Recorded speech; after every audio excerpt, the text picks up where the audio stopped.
उधर कांग्रेस के senior leader Ghulam Nabi Azad ने कश्मीर के मौजूदा हालात पर फिक्र जताई है। उन्होंने सहाफियों से बातचीत के दौरान कहा कि कश्मीर में अब दहशतगर्दों से सख्ती से निपटने की जरूरत है। इसके लिए हिफाजती दस्तों को कोई मुस्तकिल हल निकालना होगा। गुलाम नबी आजाद ने कहा कि पिछले 30 सालों में दहशतगर्दों ने जम्मू कश्मीर में दहशतगर्दी को बढ़ावा देने और लोगों पर हमला करने के लिए अलग अलग तरह के हथकंडे अपनाए हैं। पुलिस और हिफाजती दस्तों की एजेंसियों को एक दो दहशतगर्दों को पकड़कर उनके हथकंडों के बारे में तफसील से पता करना चाहिए। इसमें जरा सी भी देरी नहीं करनी चाहिए। To the conclusion of my own conclusion, because in this long drawn militancy of more than 3 decades, the militants across the globe and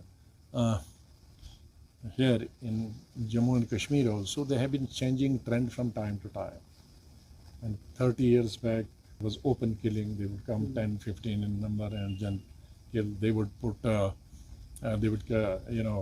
use the blast. They would use grenades. They would use other methods. Now this is the latest method, using of a small pen type of these revolvers and passing through the target and just killing him there and then. So I think this is different type. So I think the security will have to find a solution, because it has always taken time for the security people and the intelligence agencies to find an antidote for the new trend of the militants which they have adopted. So I'm sure very soon they will find some solution.